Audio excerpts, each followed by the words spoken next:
Hello everyone, this is Wrestling Watcher, a YouTube channel that's about watching professional wrestling. So we're getting Femi versus Brock Lesnar at WrestleMania. Now this match, on the thumbnail I put predictable. And here's why. Femi every week going into WrestleMania is going to squash Lesnar. He's going to hit him with a move, he's going to put his foot on his chest. He's going to do something that makes himself look dominant over Lesnar. But ultimately, at Mania itself, Femi will succumb to an F5 and Brock Lesnar will defeat him. Because Brock Lesnar is not going to lose a match until he retires. Ultimately, I believe at SummerSlam this year. Probably 100% likely to Gunther.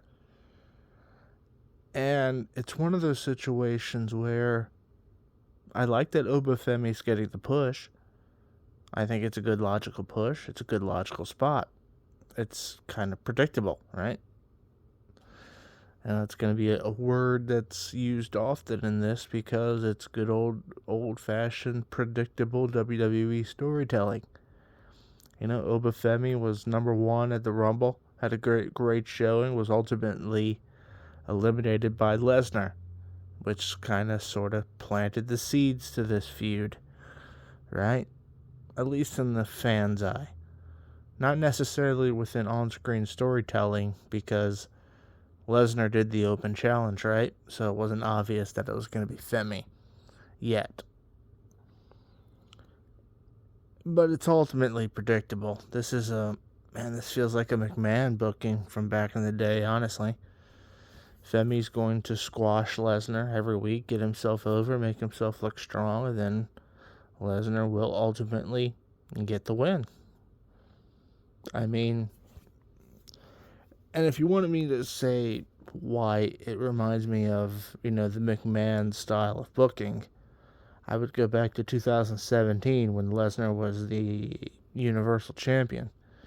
If you remember his feuds with Samoa Joe and Braun Strowman during that year, it was ultimately kind of the same thing, right?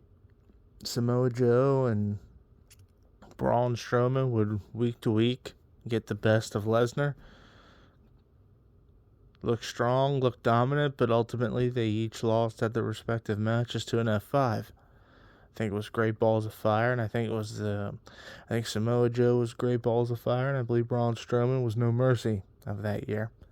It's very much the same style of booking right now that they're using. Femi will get over by getting the best of Lesnar, but will lose the actual match. But it will highlight Femi because obviously it'll raise his profile. Big profile WrestleMania match. Even if he loses, he doesn't really necessarily lose as overpowered because you don't expect him to win anyway.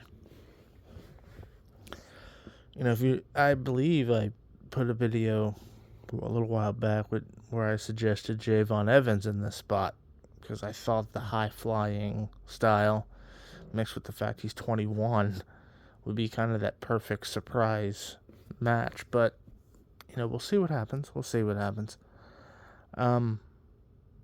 But yeah, Femi versus Lesnar. Look, Lesnar's going to get the win. It's predictable. It's McMahon style storytelling used in the Triple H era. If you're a longtime fan, you can see it. But predictable doesn't necessarily mean bad. You can kind of predict the endings to a lot of movies and books and whatnot if you watch and read enough, but it is what it is. What really matters is what happens for Femi after WrestleMania, because he's a huge, strong man, so you can't necessarily book him in the mid-card. He's not doing 20-minute matches where he's taking arm drags and, moving around, bumping like crazy. He's a big, huge, strong man. So he's kind of main event or bust, right? So what happens after that WrestleMania will be key to him. I've once suggested to put him in the Vision. The Vision that's a different video. But I thought putting him in the Vision might help, especially after the Vision has taken so many injury losses, but we'll see. We'll definitely see. That's all for this one, guys. Thank you.